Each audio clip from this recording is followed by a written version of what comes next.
get ready. It's going to crash. And these are the next sectors that are going to go. I'm your host, Steven Van Metre, and thanks for joining me today. And with investors already starting to get nervous about equity markets, well, they should be paying attention because these are the next sectors that are about to go. And let's kick this off with a follow-up from yesterday's show, as we have more data that suggests the housing market is indeed going to be one of the next to go. Let's head over to Bloomberg, who headlines that U.S. home loan applications tumble to the lowest since 2019. And the Mortgage Bankers Association index slumped 13.1%, which is a massive number in the week ending February 18th, as the Washington-based group said on Wednesday today. Higher mortgage rates have quickly shut off refinances, as I said and predicted they would, with activity down in the 6 of the first 7 weeks of 2022. Conventional refinances in particular saw a 17% decrease last week, according to the Mortgage Bankers Association in a recent statement.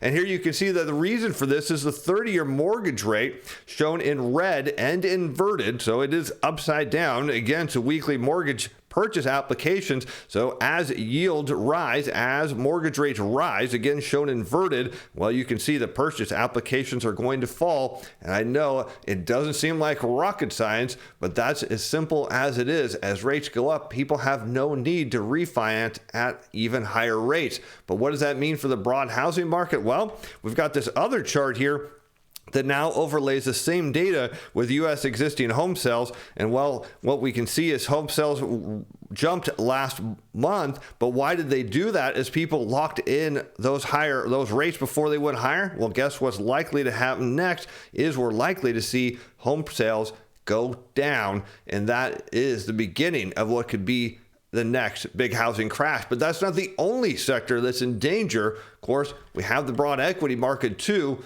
and I'll mention that, but a few others as well. Let's head on, and we go back to Bloomberg, who headlines the S&P 500 charts are so bad that even bulls are looking to adjust their bets, and stocks are under pressure due to the Fed and Ukraine-Russia tensions. And according to Piper's Craig Johnson, it's on S&P 500. It's on the edge of support. There's a blight facing strategists who are now forced to price in escalating tensions between Russia and Ukraine on top of rising oil, surging inflation, and the Federal Reserve that's on the verge of raising interest rates. In the face of escalating geopolitical tensions, the S&P 500 fell for a third straight day on Tuesday. It's now down more than 10% from its record high, and even lower as of today, signaling a technical correction.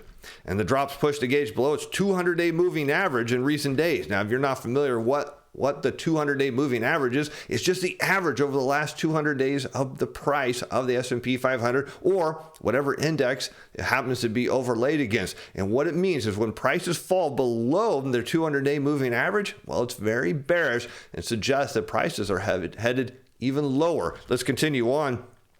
As it says here, suggesting it could slide toward a much lower floor. The S&P 500 is, quote, living on the edge of support around the 4,300 level. And of course, that is now even lower as it faces perhaps the 4,200 level. And that is bad news. A breach below that would validate a lower low following a lower high, checking the classification box for a downtrend and forcing us to reevaluate our bull market thesis.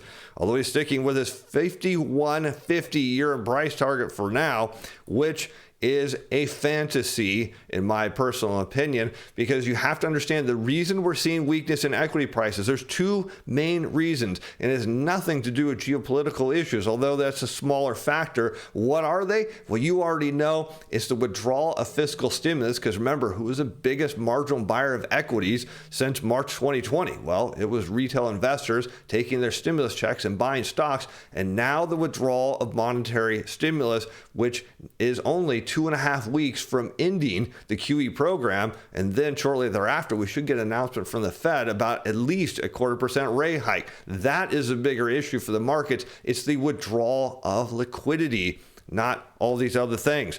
And of course, so I wish him well on his 5150 price target. He said the technical backdrop is deteriorating quickly, along with our confidence in year-end price objective. Well, it should be for good reason. And here is a chart from Bloomberg showing that how this is on the edge of a technical issue. Now, if you are wondering if you've heard these technical things before, and what does it mean? You can see right here, as price comes down to this dotted line here and here, again, what it means is that when people start losing money, they tend to sell. And all it's showing is where people have previously bought and at what level it would have to breach below before they start getting nervous and pushing the sell button. That's what the market is looking at right now. And of course, we're seeing those levels starting to break today. And to be sure, many who are bullish on stocks before geopolitical tensions escalated remain so, citing the still strong earnings growth and among other supporting factors.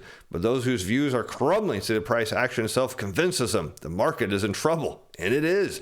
Amongst the starkest warnings come from Richard Ross, a technical strategist at Evercore, who says that his work continues to suggest the S&P 500 is headed toward a deep drop. He predicts a break below 4,200 could take the index to 3,600, a decline roughly 16% on where it closed just the other day. And that would be more consistent with what you would expect to see in a bear market. Now, if you're concerned about your portfolio with all these sectors starting to unwind, the withdrawal of monetary policy, the withdrawal of fiscal stimulus, well, you shouldn't be. Be sure to check out Portfolio Shield. There's a link in the description below, up and in the corner. In fact, in today's show, we'll even talk about the bond market, which is something it uses to hedge. Of course, you'll be glad you took the time to take a look at that. Now, let's get into oil, because oil is the next sector. And I know you're saying, wait a minute, Steve, have you not seen what's going on in other parts of the world? Oil's only headed up. Well, maybe it is.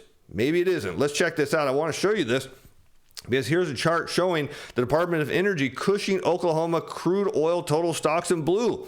And I want to point out that stocks are low. And you can see in 2014 that crude or Cushing inventory stocks were low. And in 2018 where they were low. And now they're low. They were low into 2021 and going lower. And what does that normally mean when you have demand for something and not much inventory to meet the demand? Well, it would suggest that prices go up. But what if the exact opposite tends to happen? And I want you to be thinking of why that is, because what's happening to consumers right now is oil prices go up. That means energy prices overall, gas prices going up too. And what does that mean for their discretionary spending? What does it mean for their spending habits? Well, they change. And check this out. It'll blow you away, because here is the crude oil prices from West Texas Intermediate in Cushing, Oklahoma. So we have Cushing inventory, Cushing prices, and check this out. In the middle of 2014, what happened? Prices were high, inventories were low, and what happened? Prices went down. And here it happened again in mid-2018. Prices were high, inventories were low. What happened? Prices go down. And now what's going to happen again is everybody now thinks the prices are only going to go up because inventories are low. But what it suggests, well, the exact opposite is about to happen. And of course, that has big implications for the bond market as well. And let's get into that, because perhaps this is something that is also going to go the direction that most people, or the opposite direction that most people think. As a whiplash, Treasury holders eye the long bonds for the next Fed signals, according to Bloomberg. And check this out. As bond investors were hammered recently when inflation accelerated more than expected on another 4-decade high, leaving Wall Street traders swiftly ratcheting up bets that the Federal Reserve will be in an aggressive series of interest rate hikes starting next month. And of course, we've debunked this before, and we'll do it again, because there's nothing better than looking at the fact that how traders have this wrong. And let's take a look at this, because we have the Consumer Price Index. And remember, the view is that if prices go up, somehow yields must go up as well. But when in fact, when you see a peak or a near-term peak in prices, it tells you that financial conditions are tightening. It tells you that growth and inflation expectations are about to fall. Because what usually happens, if you think about what the bond market tells you, it's just the long end tells you two key things: growth expectations and inflation expectations. So what do we think is going to happen with the economy, perhaps, especially since the stock market's heading down? Where is growth likely to be headed? It's likely to go lower. Now, when you have inflation at a really high point, what are the future expectations? Is it to go higher or lower? And when you pair the two together and say, wait a minute, if growth expectations are headed lower and inflation expectations are going to head lower, well, what does that mean for Treasury yields?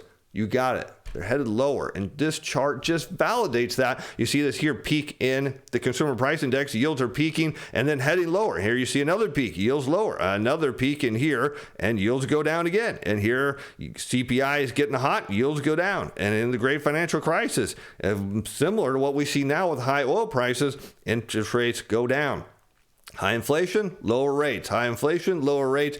Once again and again, And this time, everybody thinks the opposite is going to happen. But what is the likely outcome when you have inflation really high? Where are inflation expectations likely to go? Lower, and with that, treasury yields as well. And how does that map in with crude oil prices? Well, check this out. We've got the 30-year treasury yields overlaid with crude oil prices, and notice how this crude in blue, when crude prices go down, well, what happens to inflation expectations and growth expectations? Crude's a good barometer of that. They both go down, and you can see here again and again and again. And now the question is, as we just looked at with Cushing stock suggesting that perhaps we're going to see a reversal in price, and with inflation likely near a peak, it all suggests that we are going to see lower yields. And that means yields, in addition to stocks, in addition to housing, in addition to oil, well, they're going to crash. And there's more data behind that, because we had the treasury auctions this week. We have the 2-year note.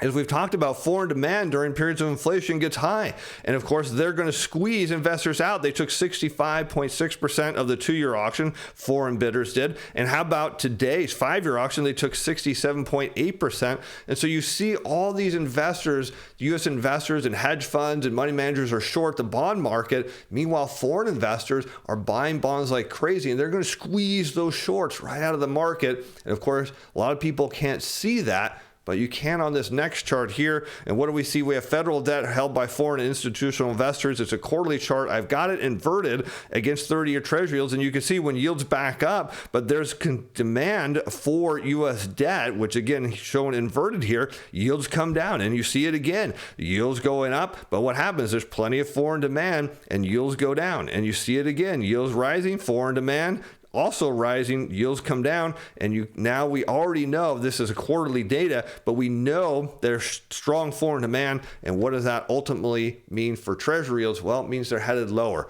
So as we look at what sectors are headed lower, we've got the housing market, we've got stocks, we've got crude oil, and we've got treasury yields. And of course, that all adds up into why, again, we talked about Portfolio Shield with this hedging mechanism. Well, it figures this out ahead of time, and now you kind of know why it does what it does as well. And with that, I'm Steve Van Metre. Thanks for watching. Thanks for being fans. Bye now. The content of this video provides educational information and was not intended to provide investor advice. You don't have to be construed as recreational solicitation, buying or selling security, financial instrument, or participate in any particular trading strategy. This video was prepared by Steve Van Metre. Personal capacity, opinions expressed in this video that do not affect the Financial Inc. or Steven Van Metre Financial.